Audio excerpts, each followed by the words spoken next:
So this 15-year-old high school student jumps in front of a train and kills herself after school, after being bullied by the football team. And a lot of people are wondering why bullying as it relates to suicide is just on the rise.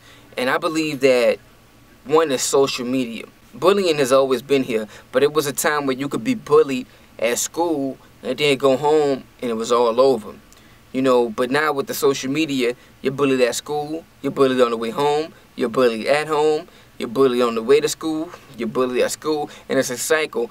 And these kids get stuck in it, and it never ends. It never ends.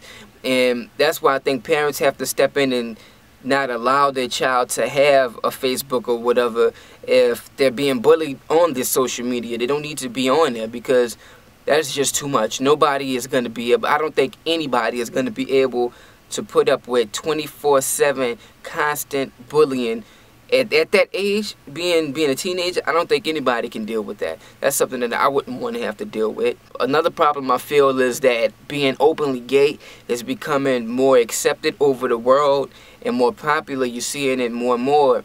And unfortunately, teenagers aren't going to understand that. And in this particular situation where you have guys bullying girls, back in my day, and I'm not old, but back in my day, you know, that wasn't accepted. If a guy was picking on a girl, some bigger guy would pick on that guy who was picking on the girl, and he would eventually stop because he would be stopped.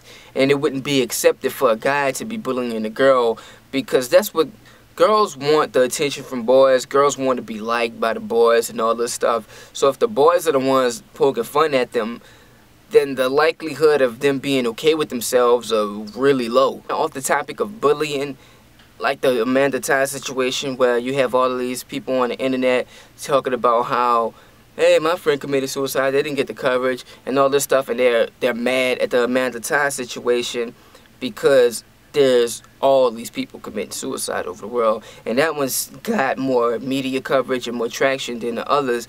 But when you really think about it, when you get Rosa Parks wasn't the first person to not sit in the back of the bus and all that, first black to not sit in the back of the bus and all that, refused. But you know, you never know who's going to be the person who's going to get that media coverage. Doesn't mean it's a bad thing.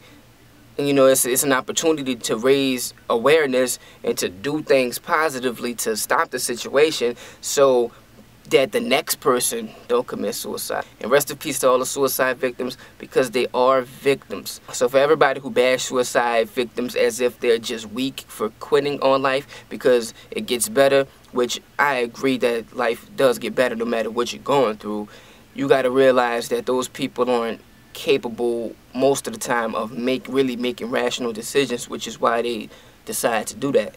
So think about that.